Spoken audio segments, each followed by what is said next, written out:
अस्सलाम वालेकुम नाज़रीन, आप देख रहे हैं program power politics with Adil Abbasi. Election commission, वजारत ख़जाना और स्टेट बैंक की रिपोर्ट सुप्रीम कोर्ट में जमा हो गई हैं, जिसमें इलेक्शन फंड्स की फराहमी के अदालती हुक्म पर अमल दरामद न होने की वजूहात बताई गई हैं। ज़राए से आने वाली खबर के मुताबिक काबीना और पार्लियामान के फैसले और कानूनी नुकात को इन रिपोर्ट्स में शामिल किया गया है। कल एक इंटेलिजेंस हुकाम ने भी सिक्योरिटी मामलात पर अदालत को इन चैम्बर आगाह किया है। ये खबरें आती रही हैं कि ये काफ़ी तवील मुलाकात हुई है। देखना यह है कि अब अदालत का अगला कदम क्या होगा। अदालती इस्लाहात कानून पर भी हुकूमत डटी हुई है और वज़ीर कानून ने जल्द ही इस कानून का नोटिफिकेशन जारी करने का इंदिया दिया है। सवाल यह है कि क्या हुकूमत इस बिल पर दिए गए स्टे ऑर्डर का ख्याल रखेगी या लड़ाई मज़ीद बढ़ेगी। ग्रैंड डायलॉग की कोशिशें भी जारी हैं। इस ज़िम्न में आज हुकूमती इत्तेहाद की एक अहम बैठक हुई है। ये भी देखना है कि हुकूमत में शामिल जमातों के अंदर जो इस मामले पर या और मामलात पर इख्तिलाफात हैं वो क्या हैं, क्योंकि मुज़ाकरात के ज़रिए जारी बहरान का हल मुमकिन उसी सूरत हो सकेगा कि जब इख्तिलाफात इन मामलात पर ना हो। इन तमाम इशूज़ पर हमने बात करनी है। मैं आप्रफ करा दूँ अपने मेहमानों का। हमारे साथ अतर काज़मी साहब मौजूद हैं, सीनियर सहाफ़ी हैं, तज्ज़ियाकार हैं। मुज़म्मिल सोहरवर्दी साहब सीनियर तज्ज़ियाकार हैं। अब्दुल मुईज़ जाफरी साहब माहिर कानून हैं, तज्ज़ियाकार हैं सीनियर। और कुंवर दिलशाद साहब मुशीर हैं, कानून और पार्लिमानी उमूर निगरान हुकूमत पंजाब के।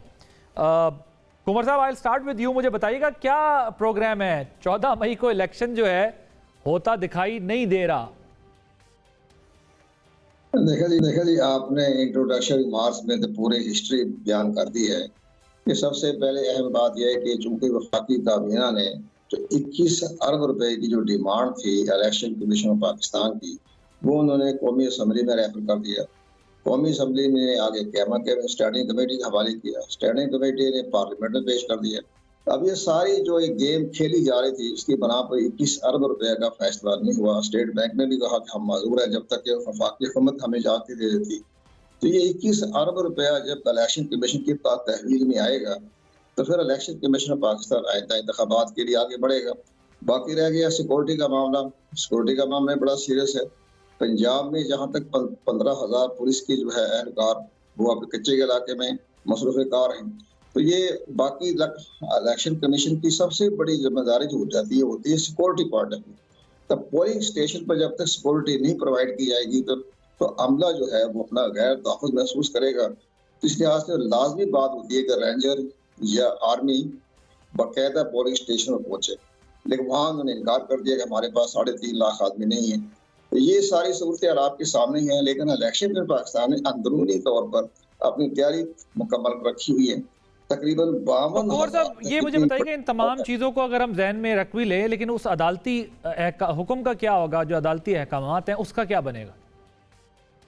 सदारती हकामात का कुछ भी नहीं बनेगा। जब आप पीछे हुकूमत जो तमाम इदारे चलते हैं हुकूमत के ऊपर। अब जब हुकूमत तावन नहीं कर रही और उसके बाद उनके साथ जो है वो बाकायदा उन्होंने कह दिया कि हम इनके फैसले तस्लीम नहीं करेंगे और 20 अप्रैल के बाद वो कानून बन गया है इस अपना अदालती जो इस्लाहात के हम, तो ये तो कुछ भी नहीं होगा। अब सुप्रीम कोर्ट के पाकिस्तान के पास क्या ताकत रह गई? वो ताकत है आर्टिकल 190 के तहत किसको खत लिखेंगे? खत लिखेंगे तो वो सेक्रेटरी डिफेंस को मार्क कर देंगे। तो वो तो पहले ही बता रहे हैं सिक्योरिटी की सिचुएशन। हाँ ज़ाहिर है, वो तो 190 के तहत जब खत लिखेंगे जी हमें हमारे फैसले पर अमल दरामद नहीं किया जा रहा, तो आगे वो जो है वो सेक्रेटरी डिफेंस के पास चला जाएगा। तो ये सारे मामला इसी तरह जी मैं पॉइंट लेकिन सर मोइज़ जाफरी साहब, आपके ख्याल में इसी तरह मामला जाएगा? और ये जो अब सुप्रीम कोर्ट में इसकी रिपोर्ट भी जमा हो गई है, फंड्स नहीं मिलेंगे उन्होंने बता दिया, सिचुएशन है, और वो कहते हैं अब अदालती हुक्म का क्या हो सकता है, क्या होगा? आपके ख्याल में क्या होगा? मेरे ख्याल में अगर मंतकी अंजाम तक पहुंचाना है अदालत को अपने अहकामात को, तो फिर तौहीन अदालत की कार्रवाई जो है वो उन सब लोगों के खिलाफ होना पड़ेगी जो कि इस नाफरमानी में मुलव्विस हैं, जो पार्लियामान के लिबादे में ढांपने की कोशिश कर रहे हैं अपनी नाफरमानी को, और जो अपनी सियासी मौका परस्ती को आइन का लिबादा उड़ाने की कोशिश कर रहे हैं। मेरे ख्याल से अदालत ने जिस तरह इस फैसले तक पहुंची है उसके अंदर बहुत सारी कमज़ोरियाँ हैं। उसके अंदर अदालत के अपने आप के अंदर तनाव है जिसका फ़ायदा उठाना चाह रहे हैं सियासतदान। उसके अलावा अदालत ने जिस तरह की पोजीशंस एक मखसूस सियासी जमात की बुनियाद पे या उसके साथ देते हुए एलिगेशन है कि ली हैं, वो भी अदालत की कमज़ोरी की तरफ जा रही है बात। लेकिन अदालत के अहकामात की अगर सुनवाई नहीं होगी तो उसका जवाब तौहीन अदालत की कार्रवाई के अलावा किसी चीज़ से नहीं होना चाहिए। ख़ास तौर पे जबकि देखें ये अदालत, ये जुडिशल कंटेम्प्ट नहीं है, ये अदालत की शान में तौहीन नहीं है, ये अदालत की किसी फ़र्द की इज़्ज़त के हवाले से बात नहीं है जिसको अदालत जो है वो रफा दफा कर सकती है या ग्रेस दिखा के उसको इग्नोर कर सकती है। ये अदालती अहकामात की नाफरमानी है। तो इसको तो इस इशू को रिजॉल्व किए बगैर सुप्रीम कोर्ट तो अपनी लेजिटिमेसी खो देगी अगर यहाँ पर वो रुक जाए या आगे जाके इस फैसले को उसके मंतकी अंजाम तक ना पहुँचाए। सर अब ये मुझे बताएं कि आपके ख्याल में आप जब कहते हैं कंटेम्प्ट लगेगी तो अब पार्लियामान ने कैबिनेट ने उठा के पार्लियामान को पास ऑन कर दिया। उन्होंने कहा जी हमने फंड्स देखे, हमने तो कर दिया, अब ये पार्लियामेंट के ऊपर है, पार्लियामेंट नहीं रिलीज़ कर रही। इधर इलेक्शन कमीशन ने भी अपनी तफसीलात दे दी, अपनी राय का भी इजहार कर दिया। दूसरी तरफ क्या सुप्रीम कोर्ट फिर भी घूम के पार्लियामेंट से ही पूछेगी, वज़ीर आज़म काबीना से ही पूछेगी, वज़ीर आज़म से ही पूछेगी कि जी आपने ये पार्लियामान के हवाले क्यों किया? कंटेम्प्ट होगी एक। और दूसरा जो कुंवर साहब बात कर रहे हैं कि आर्टिकल 190 इस वक्त काम नहीं करेगा अगर तलब भी कर लिया तो। देखिए वो मुझे नहीं पता वो इशारा किस तरफ कर रहे हैं, वो कानून का इशारा तो नहीं कर रहे, वो सियासत और इस वक्त के हस्बे हाल की बात कर रहे हैं और वो ठीक कर रहे होंगे मेरे ख्याल से, वरना कोई वजह नहीं है ये कहने की कि एक आईनी और कानूनी आर्टिकल काम नहीं करेगा।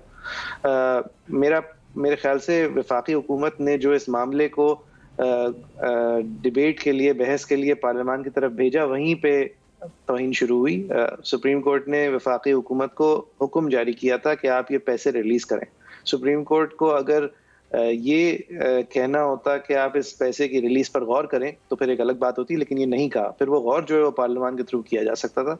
यहाँ वफाकी हुकूमत प्रोप्राइटी का लिबादा ओढ़ने की कोशिश कर रही है एक ऐसी चीज पर जो कि दर हकीकत 14 करोड़ लोगों की हक राय दही को सल्फ किया जा रहा है, जिस वजह से, क्योंकि उनके ख्याल में वो इस वक्त गैर मकबूल है और इस सब कुछ को लिबादा उड़ाया जा रहा है आइन की पासदारी का। आर्टिकल 81 का रेफरेंस है कि कंसोलिडेटेड फंड्स से निकालने के लिए पार्लियामान की मजबूरी जरूरी है, अप्रूवल जरूरी है, ये जो पोजीशन ले रही है गवर्नमेंट। जी आर्टिकल 84 है गालिबन जो कि पार्लियामान के अप्रूवल, जी फेडरल कंसोलिडेटेड फंड के हवाले से जी उसके देखें फेडरल कंसोलिडेटेड फंड पे एक्सपेंडिचर किस तरह चार्ज हो सकता है, नहीं हो सकता, और कितने अलग हेड्स के एक्सपेंडिचर्स हैं, ये बहुत बखूबी सुप्रीम कोर्ट के इलेक्शन कमीशन के ऑर्डर के अंदर लिखा हुआ है जो उन्होंने स्टेट बैंक ऑफ पाकिस्तान और फाइनेंस के अफसरान को बुला के किया था। ऐसे बहुत सारे तरीके हैं कि वफाकी हुकूमत जो है वो एक्सपेंडिचर करके उस एक्सपेंडिचर का बाद में अप्रूवल ले सकती है। वो एक्सपेंडिचर का अप्रूवल वफाकी हुकूमत खुद दे सकती है, ये नहीं लिखा हुआ कि पार्लियामान देगी। कानून में जो आर्टिकल 84 के तहत कानून भी बना है उसके अंदर भी पार्लियामानी ओवरसाइट नहीं है, वफाकी हुकूमत की ओवरसाइट है। वो वफाकी हुकूमत अपने आप में ये कर सकती है, ये इजाफी तौर पे पार्लियामान के सामने बात रख रही है। कोई ऐसी बात नहीं है कि पाकिस्तान का हर खर्चा जो है वो पार्लियामान अप्रूव करती है। अगर ऐसा होता तो हम करोड़ों अरबों रुपए जो है वो अपने सफेद हाथियों पे जाया नहीं कर रहे होते।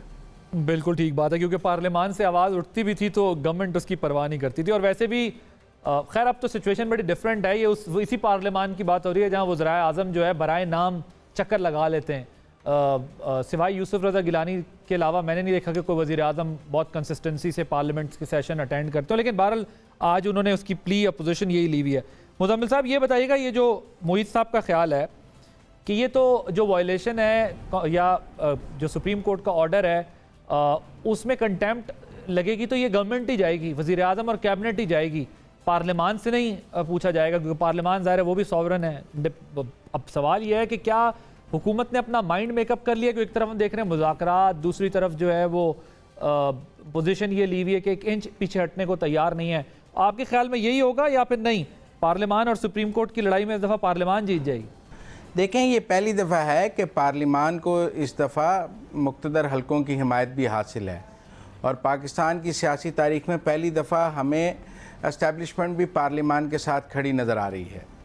लिहाजा यहाँ तो अब उमर अताब बंदियाल साहब को अगर तौहीन अदालत लगानी है तो अकेले वज़ीर आज़म पे तो नहीं लगानी है, जो सिक्योरिटी नहीं दे रहे हैं आर्मी चीफ़ पे भी लगा दें कि वो सिक्योरिटी नहीं दे रहे हैं। सेक्रेटरी डिफेंस के साथ उनको जो फौजी अफसरान मिले हैं उनको वो चैम्बर में क्यों मिले हैं, खुली अदालत में मिल लेते। और जो सलूक अटॉर्नी जनरल और वज़रा के साथ करते हैं उनको भी वैसे सुन लेते जैसे सबको सुनते हैं, ताकि यकसा निज़ाम इंसाफ तो नज़र आ जाता हमें कि चीफ जस्टिस साहब सबके साथ सिविल हुकूमत के साथ और सलूक और दूसरी तरफ और सलूक, यकसा निज़ाम इंसाफ की नफ़ी नहीं होनी चाहिए। अगर तौहीन अदालत का 25 मई का केस 6 महीने से नहीं लग सका और शहबाज शरीफ पर तौहीन अदालत दिनों में लगनी है तो फिर ये कोई यकसा निज़ाम इंसाफ नहीं होगा। अगर आइन के तोड़ने की सज़ा कासिम सूरी को और फवाद चौधरी को और इमरान खान को नहीं मिलनी और बाकियों को मिलनी है तो ये भी कोई यकसा निज़ाम इंसाफ नहीं होगा। अदालत को तराजू के पलड़े बराबर करने होंगे और सज़ाएं भी बराबर देनी होंगी। एक ही पार्टी को तौहीन अदालत की सज़ाएं और एक को आम माफिया, ये इस मुल्क में अब नहीं चल सकता कि एक की दफ़ा तो आप कह दें कि ये गलती 7 हुई है और दूसरों की दफ़ा कह दें कि नहीं ये तो बड़ी सख्त तौहीन हो गई है, अब हम इनका फंदा इनके गले में डाल कर रहेंगे। बाकी अगर चीफ जस्टिस साहब ने तौहीन अदालत लगानी है तो पूरी पार्लियामेंट पर लगाएं और 172 MNA जो हैं वो डिस्क्वालीफाई कर दें 5 साल के लिए। ख़ास कम जहाँ पाक और इमरान खान के लिए रास्ता हमवार, वो अगला इलेक्शन बड़े आराम से जीत जाएंगे, उनके मुखालिफ 172 MNA डिस्क्वालीफाई हो जाएंगे और इलेक्शन का वॉक ओवर मिल जाएगा। स्पीकर साहब ने वैसे भी कहा है कि वो वैसे ही तहरीक इंसाफ को कह दें कि वो जीत गई है, इतना इसमें इलेक्शन का 21 अरब का और सारा खर्चे करने की क्या ज़रूरत है, जुडिशल ऑर्डर से ही इक़्तिदार दे दें इमरान खान को। अगर ना पार्लियामान की इज्जत है ना किसी चीज़ की कोई इज्जत है तो आप जुडिशल ऑर्डर कर दें कि पार्लियामेंट की मंजूरी की ज़रूरत नहीं है। आइंदा जब भी पैसे खर्चने हों वो इस 3 रुकनी बेंच के पास आएँ, पैसों की अप्रूवल लें और खर्च दें। बजट भी इस 3 रुकनी बेंच के आगे पेश कर दिया जाए। तमाम आर्गुमेंट्स पॉलिटिकल है सर, सप्लीमेंट्री ग्रांट, ये तमाम आर्गुमेंट्स पॉलिटिकल हैं, नहीं कानूनी है। ग्राउंड के ऊपर जो गवर्नमेंट की लीगल टीम पेश हुई है, नहीं कानूनी है। लीगल टीम उस तरीके से यकसा निज़ाम इंसाफ, यकसा निज़ाम इंसाफ हमारे निज़ाम इंसाफ की बुनियाद है। हमारे निज़ाम इंसाफ यकसा निज़ाम इंसाफ की बुनियाद पर हमारे यहाँ सिलेक्टिव जस्टिस रहा है ना, पास हमारा भरा हुआ इस बात से। हम तो अभी इस क्राइसिस को अवॉइड करने के लिए क्या किया जाए इस पर सारी बहस है ना। मैं आज की बात कर रहा हूं कि हुकूमत, आप एक लीडर की तौहीन अदालत की दरखास्त 6 महीने से नहीं सुन रहे, दूसरे को अभी लगाना चाहते हैं क्योंकि आपके नजदीक अमीर और गरीब मकबूल बराबर नहीं है। जी, मसला ये है कि स्पेसिफिक ऑर्डर के कॉन्टेक्स्ट में भी हमें देखना है, एनालाइज करना है और जनरलाइज भी कर सकते हैं। ओवरऑल आपकी बात ठीक है कि यहाँ पर ये माजी हमारा रहा है कि सिलेक्टिव जस्टिस हुआ है, लेकिन इस केस में पर्टिकुलर क्या होगा मसला तो मैं तो हाल की बात कर रहा हूं, माजी की बात ही नहीं कर रहा। आप सुप्रीम कोर्ट को ये तो नहीं कहेंगे ना कि आपने 5 साल पहले ऐसा किया था तो लिहाजा हम आपको आज ऐसा नहीं करने देंगे। नहीं, मैं आज की बात कर रहा हूं कि इस वक्त भी एक लीडर के खिलाफ तौहीन अदालत की जो कार्रवाई है वो 5 महीने से सस्पेंड पड़ी है, 1 हफ्ते के लिए मुलतवी की थी, दोबारा तारीख नहीं निकाली क्योंकि उसमें उसको सजा बनती है। और दूसरे के लिए यहाँ दुआएं की जा रही हैं, अभी कहा जा रहा है कि अभी तक लगी क्यों नहीं है। Okay sir, point taken. मुझे जरा काज़मी साहब की तरफ जाने दें। राइट सर, आज की कॉज लिस्ट की बात कर रहा हूं। ऑल राइट, अतर काज़मी साहब, आपके ख्याल में 14 मई को इलेक्शन होते नज़र आ रहे हैं आपको? और ये जो भी हम कानूनी पेचीदगियों की बात कर रहे हैं सारी, जब अगर वाकई वज़ीर आज़म कंटेम्प्ट में फारिग हो जाते हैं, अगर हाइपोथेटिकली स्पीकिंग, तो आपके ख्याल में कोई सुधार आएगा, कोई सिचुएशन बेटर होगी या और वर्स्ट हो जाएगी? देखिए, पहली बात तो ये कि पार्लियामान क्या सिर्फ ट्रेजरी बेंचेस पे मुश्तमिल होती है? पार्लियामान में हम जो हुकूमत की बात कर रहे हैं ना सर, पार्लियामान तो अलग चीज है। नहीं, देखें, हुकूमत तो पार्लियामान के पीछे छुप रही है ना। वो ये कह रही है कि जनाब पार्लियामान ने ये नहीं किया, अब वज़ीर आज़म साहब तो करना चाहते हैं। अब इलेक्शंस का मामला भी है, कहीं पे भी अगर इन्होंने, मेरी नज़र से तो कोई ऐसी प्ली इनकी नहीं गुजरी जो अदालत में इन्होंने ये प्ली ली हो कि जनाब दोनों जो सूबों के और वफाक के इलेक्शंस इकट्ठे होने चाहिए क्योंकि आइन में ये लिखा हुआ है। यहाँ पे मसला तो हुकूमत का है ही नहीं है। पहली बात ये है कि शहबाज शरीफ साहब इतने परेशान हैं, राना सनाउल्लाह साहब इतने परेशान हैं, वफाकी पार्लियामान इतनी परेशान है। यहाँ पे मसला तो 2 सूबों का है। और 18वीं तरमीम का जो क्रेडिट लेते थे उन्होंने तो ये कहा था कि सूबे तो खुद मुख्तार हो गए।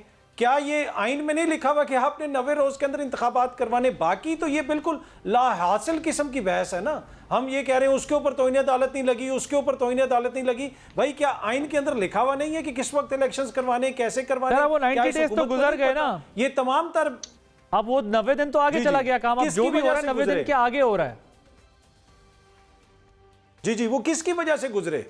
अगर इनका ये तो देखे ना, डिक्टेटर्स के दौर में होता था, वो तो कहते क्या थे तलाश करें, दोनों तरफ के मसाइल नजर आएंगे। अगर वजूहात तलाश करने निकलेंगे उसमें तो सभी जिम्मेदार। इस देखें इस जी जी, वो तो देखें हमारी एक बड़ी हिस्ट्री है, उसमें बड़ी अनफॉर्चुनेट चीजें, लेकिन इस वक्त कौम को बिल्कुल क्लियरली ये बताने की जरूरत है कि शहबाज शरीफ, जरदारी और मौलाना साहब की ख्वाहिश के मुताबिक इलेक्शंस नहीं करवाए जा रहे, आइन को साइड पर रखा जा रहा है। इसके अलावा भी अप्लाई होगा ना अतर साहब, सिर्फ पंजाब पे तो अप्लाई नहीं होगा ना जी। तो उधर तो कुछ भी नहीं है। केपी का मैंने डेट देनी थी क्या?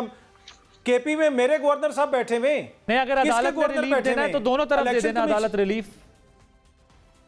तो देखें आदिल साहब, मेन इशू तो ये है ना कि एक हुकूमत ऐसी बैठी, वो तो आप बात तो मेरी, अगर मैं अपनी बात मुकम्मल कर लूं, इशू ये है कि एक हुकूमत ऐसी बैठी है जो कह रही है हम इलेक्शंस नहीं करवाएंगे, हम कभी इधर दौड़ के जाते हैं, उसने रिलीफ नहीं दिया, इसने रिलीफ नहीं दिया, लेकिन जो सामने एक काम कर रहा है उससे क्यों नहीं पूछते कि भाई जब असेंबलियां टूटी थी आपने क्यों नहीं दिया?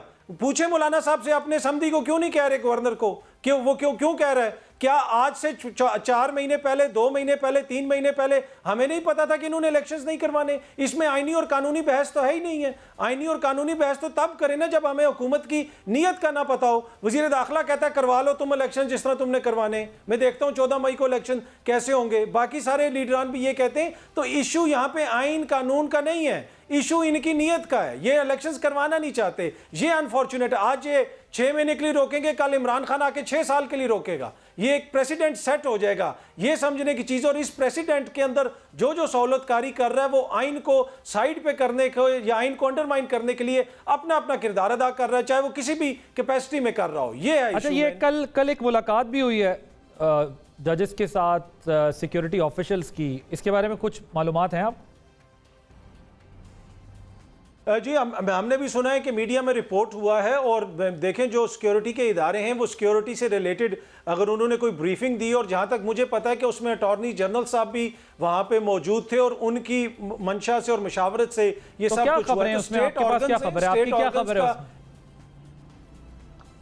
मेरी खबर ये है कि बताया गया है कि कुछ सिक्योरिटी के हालात वगैरह बेहतर नहीं है और इस तरह की चीज़ें हैं, और वही जो हुकूमत का मौक़िफ़ है, इसलिए कि जो किसी भी इदारे की तरफ से मौक़िफ़ आएगा वो हुकूमत के वज़रा पहले ही वो मौक़िफ़ रख चुके हैं, तो उसी के मुताबिक वो कह रहे हैं कि जी सिक्योरिटी के हालात बेहतर नहीं। और वाकई देखिए पाकिस्तान में सिक्योरिटी के इशू हैं, लेकिन खुदा ना खास्ता ऐसा इशू नहीं है कि हमारे इदारे इतने कमज़ोर हैं खुदा ना खास्ता कि वो 2 सूबों में इलेक्शंस नहीं करवा सकते। मेन इशू जो है वो पॉलिटिकल विल का है, और वो पॉलिटिकल मसला ये है ना कि ये वो चीज़ है सिक्योरिटी रिलेटेड जो वाकई सिक्योरिटी इदारों ने बताना है कि सिक्योरिटी सिचुएशन है क्या और क्या नहीं है।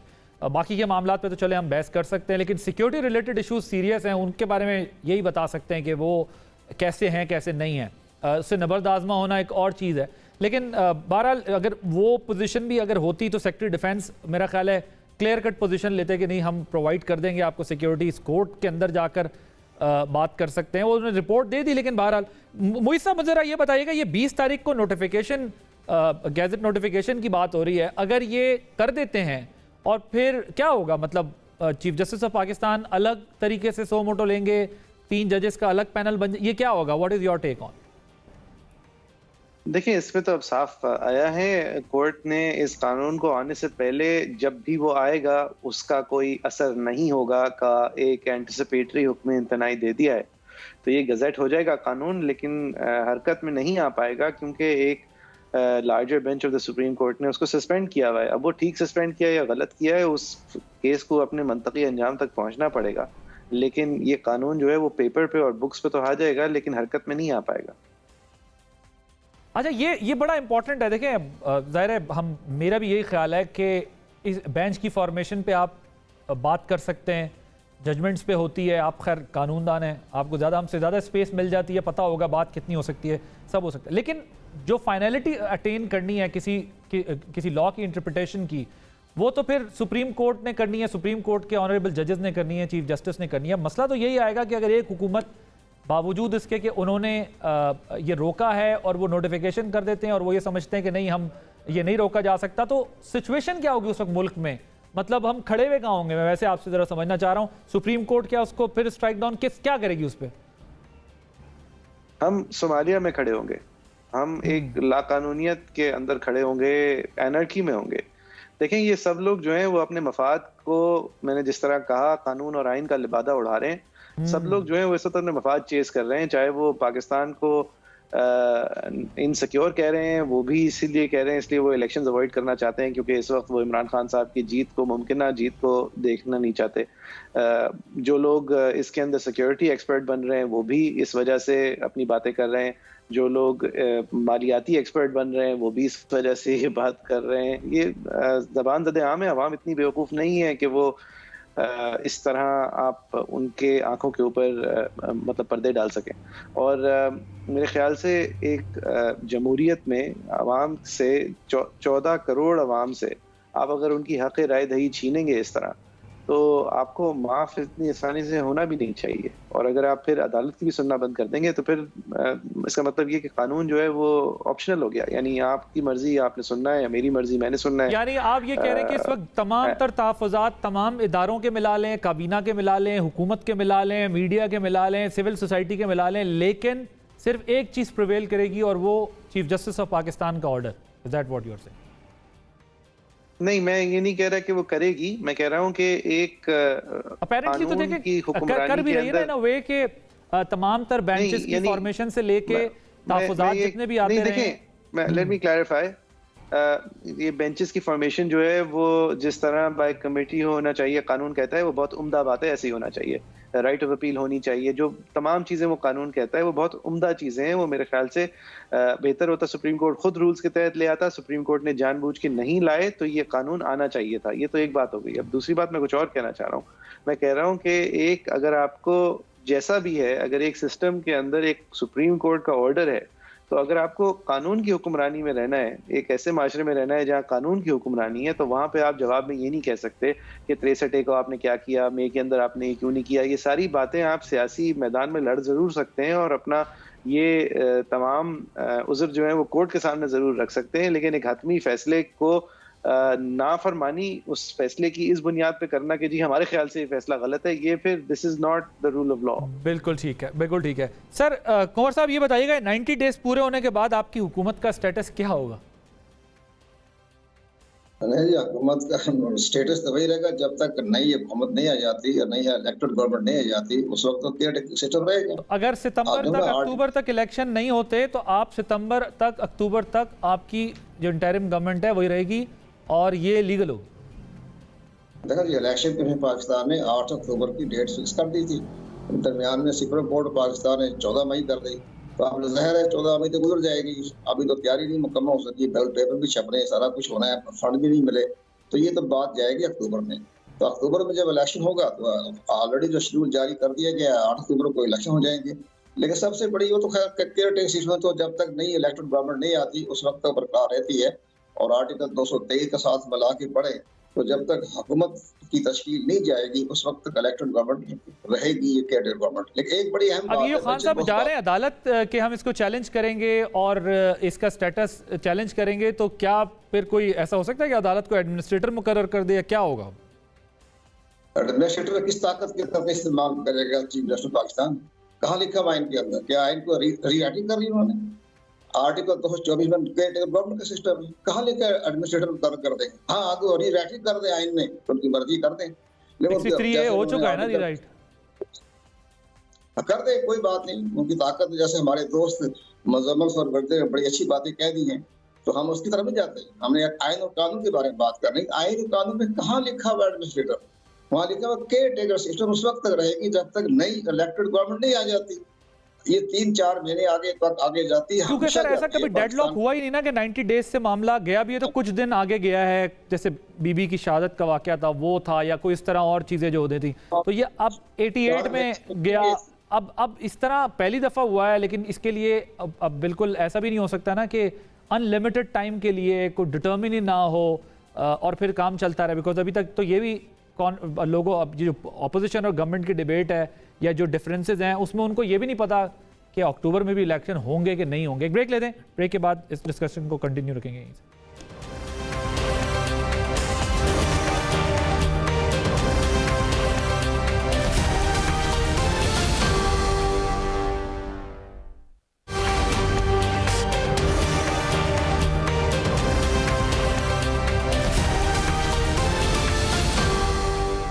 Welcome back. मुजम्मिल साहब, ये बताइएगा, वो ज़ाहिर है पंजाब हुकूमत वो कहते हैं अभी ये चलता रहेगा मामला, ये जो 20 तारीख को नोटिफिकेशन वाला मामला है, ये तो फिर एक नया बहरान खड़ा हो जाएगा, अदालती हुक्म की तकमील नहीं होगी। मुहित जाफरी साहब कह रहे हैं फिर तो कोई सोमालिया वाला सीन बन जाएगा इधर। देखें, सोमालिया वाला सीन तो है कि क्या आइन बनाने वालों के कभी ज़हन में था कि सुप्रीम कोर्ट अगर सुप्रीम कोर्ट आइन तोड़ देगा तो क्या करेंगे? ये तो मेरा ख्याल है आइन बनाने वाले कंसीव ही नहीं कर सके ये बात कि कभी मुल्क की जुडिशरी भी आइन तोड़ देगी और 63A को रीराइट कर देगी। कभी मुल्क की जुडिशरी जो है, चीफ जस्टिस को हुक्मरानी का शौक पड़ जाएगा और इस मुल्क में आइन और कानून की हुक्मरानी नहीं होगी, चीफ जस्टिस की हुक्मरानी होगी। ये तो बात सोच से बाहर थी। तो सोमालिया वाली सूरत हाल तो है। अगर मिलिट्री मार्शल लॉ नहीं है तो जुडिशल मार्शल लॉ मौजूद है। जो जजेस का 3 रुकनी बेंच इस मुल्क के जो भी फैसले करे, वो चाहे 63A को रीराइट कर दे, कानून की तशरीह उल्ट कर दे, जो कानून बना ही नहीं उसे मुअत्तल कर दे। ये तो ऐसे ही है जैसे किसी ने अभी बॉल की ही नहीं तो अंपायर ने नो बॉल करार दे दिया है, छक्का दे दिया है। मतलब अभी कानून बना ही नहीं तो उन्होंने मुअत्तल कर दिया कि बनने से पहले ही, बच्चा पैदा होने से पहले ही मार दिया, अबॉर्शन कर दिया कानून का। तो ये तो कभी बातें सोची ही नहीं थी किसी मुल्क में। आप बता दें मुझे मिसालें कि सोमालिया में भी कभी ऐसा हुआ हो जैसा पाकिस्तान में हो रहा है। मुझे तो लगता है सोमालिया की अदालतों ने भी ये नहीं किया होगा जो पाकिस्तान की अदालतों में किया जा रहा है। तो लिहाजा ये तो यकीनन अब ये नई इस्लाहात, एक तरफ उन इस्लाहात को अच्छा भी कहा जाता है, दूसरी तरफ ये भी कहा जाता है कि उन्हें अगर गलत तौर पर भी अगर आपने मुअत्तल कर दिया है तो वो गलत मुअत्तली को बरकरार रखें, चाहे उन्होंने गलत तौर पर मुअत्तल रखा है। ये जो नई मंतक और नई दलील हमें पहचान दी जा रही है कि नाइंसाफ़ी को बर्दाश्त करें, जुडिशल मार्शल लॉ के आगे सरनगू रहें और आइन को रीराइट करें, तोड़ें, जो भी करें, लेकिन आपने सरनगू रखना है। आगे अपना सर अगर आपका उठा तो आपके तौहीन अदालत से सर उड़ा दिया जाएगा। तो ये तो नए किस्म के, ऐसे तो मार्शल लॉ कोर्ट्स में भी ऐसे सजाएं और ऐसे इंसाफ नहीं दिया गया जैसे अब इस जुडिशल मार्शल लॉ में दिया जा रहा है। लिहाजा इंसाफ बराबर करना, यकसा आइन और कानून के वो कहते हैं जी मुल्क में आइन और कानून की हुक्मरानी होनी चाहिए, लेकिन सुप्रीम कोर्ट की हुक्मरानी तो नहीं होनी चाहिए। Right point taken sir. Athar Kazmi साहब, कानून की हुक्मरानी होनी चाहिए, सुप्रीम कोर्ट की हुक्मरानी तो।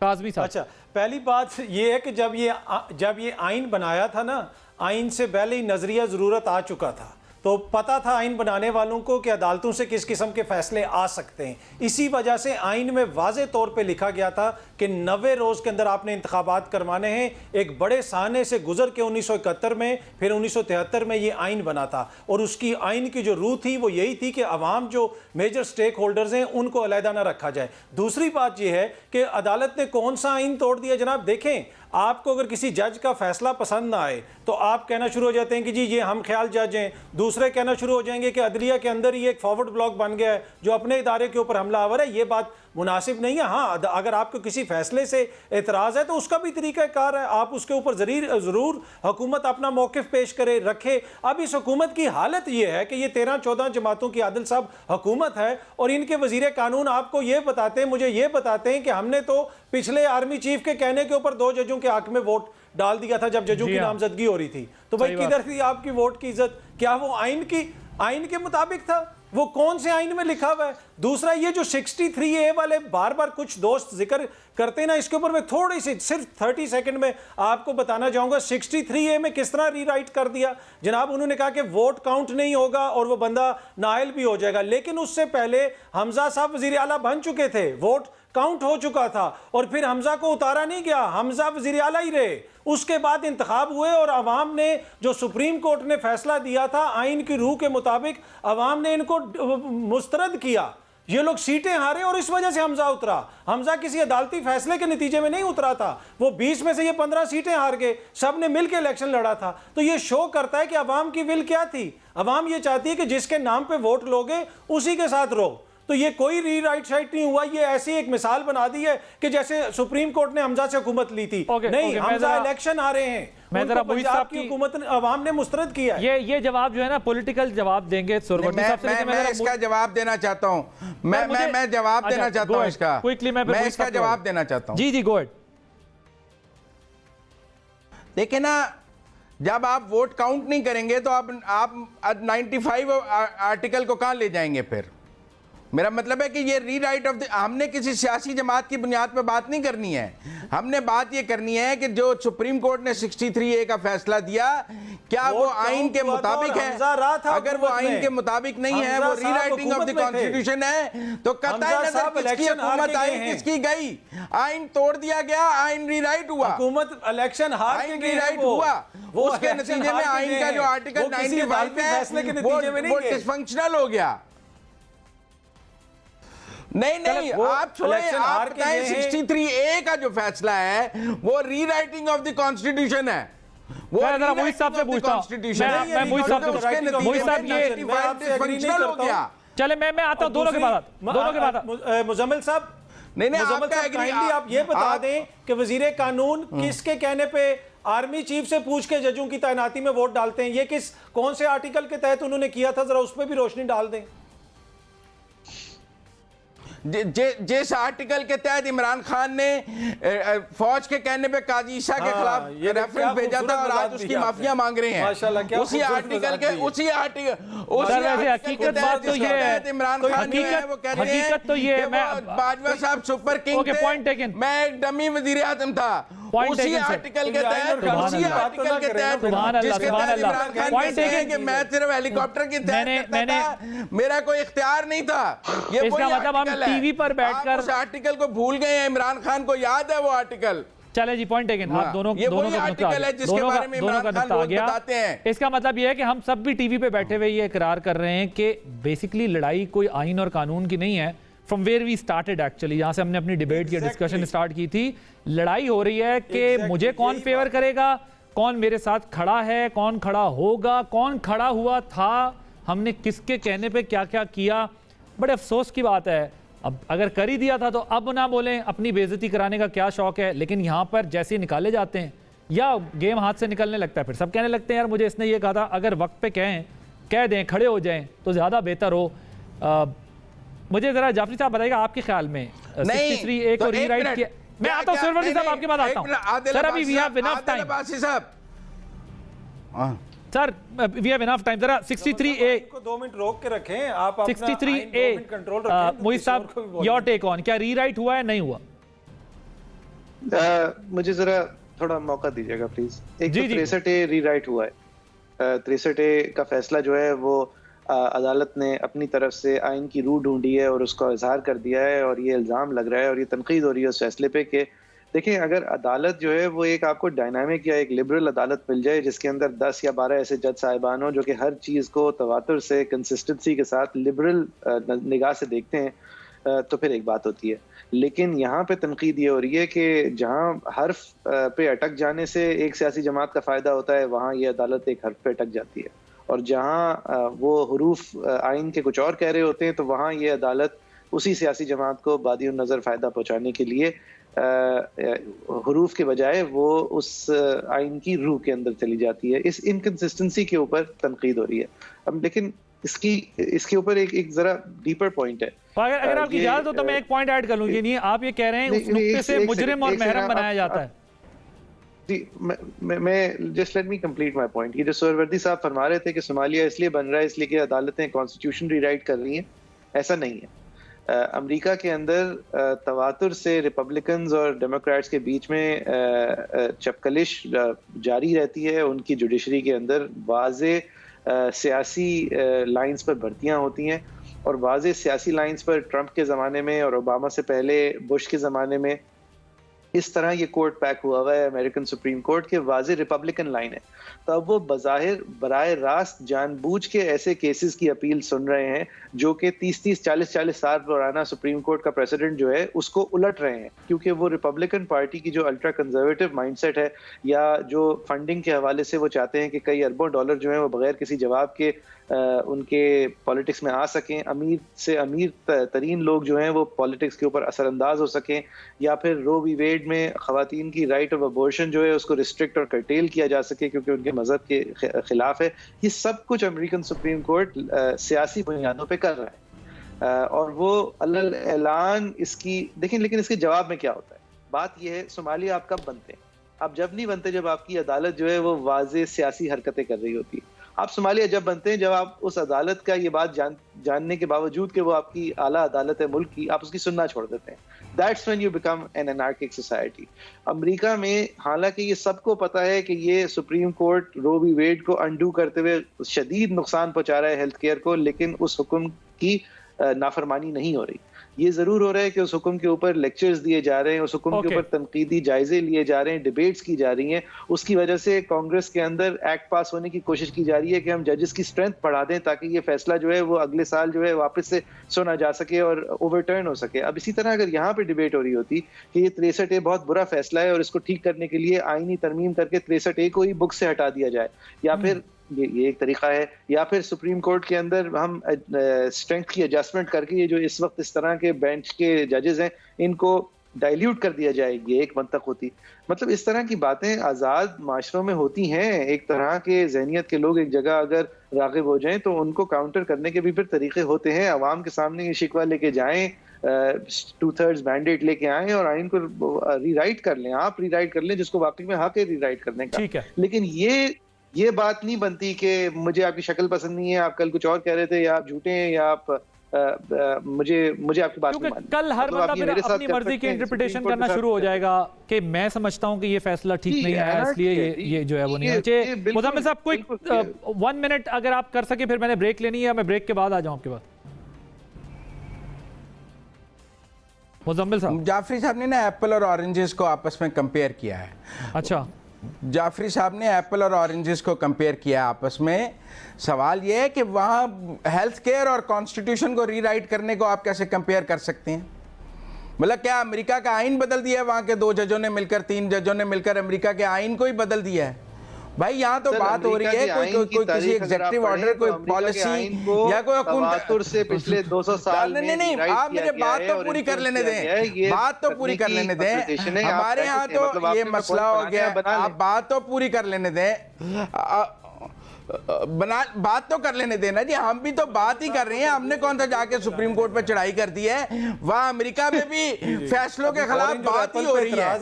देखिए, गलत फैसलों के खिलाफ आप बात कर सकते हैं यार, उन्हें मुकम्मल करने दें। आपका तरबूज और हमारी खजूर कि हेल्थ केयर पॉलिसी को छेड़ने में और कॉन्स्टिट्यूशन को छेड़ने में फर्क है। गालिबन ये सोहरावर्दी साहब के एस्टैब्लिश करना चाह रहे हैं और जाफरी साहब ये कह रहे हैं कि ये बहुत बड़ा फर्क है। आप इसको कंपेयर नहीं कर सकते। आप इसको राइट ऑफ अबॉर्शन, नहीं, मैं 1 मिनट बात तो पूरी कर यार, आप मुझे बात ही नहीं करने दे रहे। हमने 10 मिनट बात की, मैंने एक लफ्ज बोला है तो सारे मुझे पढ़ गए। बात तो पूरी कर लेने दे। फंडामेंटल राइट टू लाइफ है अबॉर्शन से रिलेटेड। नहीं, वो उन्होंने अमेंड किया है, वो फंडामेंटल राइट, कॉन्स्टिट्यूशनल राइट। तो नहीं, हेल्थ केयर नहीं, फंडामेंटल ओबामा केयर की नहीं, अपना जो पॉइंट बनाना है कहीं और से मंतक छोड़ दो, मैं मान लूंगा। नहीं, फंडामेंटल राइट सिर्फ इस नहीं, कहीं और से नहीं, यहीं से बनाएंगे, कहीं और से बनाने की क्या जरूरत है? साहब ये आइन में लिखा हुआ है ना यार, कमाल हो गया। किधर लिखा भाई आइन में? सवाल ये है इलेक्शन नहीं करवाने और हुकूमत में रहना। सवाल ये है नहीं, आप गलत बात कर रहे हैं। सवाल ये है कि आईनी काम गैर आईनी तरीके से नहीं हो सकता। सवाल ये है कि आइन की हुक्मरानी गैर आईनी तरीके से नहीं हो सकती। सवाल ये है कि जो काम हाई कोर्ट ने कर रहा है वो सुप्रीम कोर्ट नहीं कर सकता। 90 रोज लिखे हुए नहीं ले सकता। इलेक्शन करवाएं नहीं, जब हाई कोर्ट इलेक्शन भी गैर आईनी है, वोट भी गैर आईनी है, ये हुकूमत बस आईनी है, मोटिव नहीं ले सकता। गैर आईनी है। सुप्रीम कोर्ट चीफ जस्टिस का सू मोटिव लेना है इंतखाबात में गैर आईनी है। जब हाई कोर्ट सुन रहा है तो उनको लेने का ये गैर आईनी है और आप गैर आईनी तरीके से ये आईनी सर, ये देखें, ये तो आप कह सकते हैं कि उन्होंने प्रोसेस को बाईपास किया है सर प्रोसेस को बाईपास किया, गैर आईनी कैसे कह सकते हैं अभी? नहीं, मतलब ये स्पेस था नहीं 184(3) के तहत वो ले तो सकते हैं ना, उनका अख्तियार ही नहीं है सो मोटिव लेने का।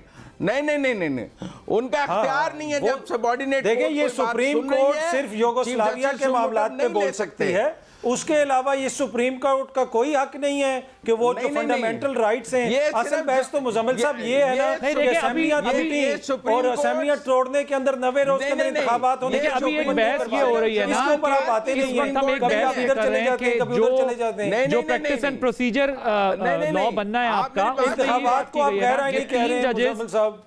देखिए ये हो सकता है कि आज तक जो लिए गए हों, क्यों ऐसा कर रहे हैं? आदिल वोट अब्बासी हक दे दें उन्हें कि हो सकता है अतर काज़मी साहब हुकूमत अगली दफा जीत जाएंगे, करवाने दें इलेक्शन। ये सर वक्त खत्म हो जाएगा अगर आप लोग इस तरह उलझते रहेंगे। अतर काज़मी साहब 1 मिनट। गैर आईनी इलेक्शन तो नहीं करा देने हैं जी। अतर काज़मी साहब 1 मिनट।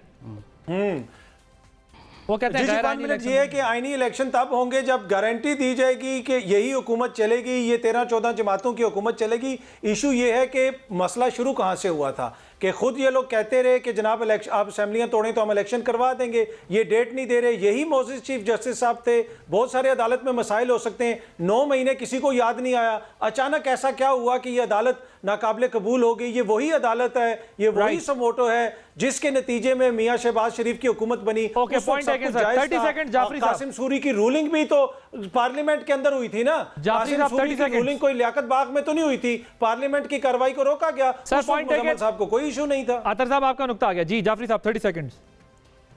देखिए एक अदालत जब एक फैसला दे देती है, पूरी दुनिया भर में ऐसा हुआ है कि बहुत बुरे फैसले आए हैं, बहुत नाकिस फैसले आए हैं, लेकिन वो फैसले रहते हैं, उन पे अमल होता है जब तक कि उनको इर्तिकाई अमल से या अपील से ठीक ना किया जा सके। ये आपकी चट भी मेरी पट भी मेरी कसम की आर्गुमेंट जो है पे चलती हैं, वो एक मुल्क नहीं चल सकता इस तरह। बिल्कुल ठीक। मुजामिल साहब 20 सेकंड्स।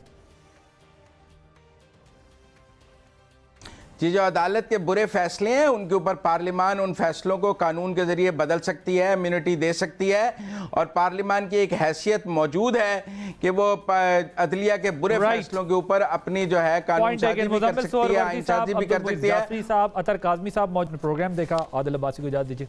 अल्लाह हाफ़िज़।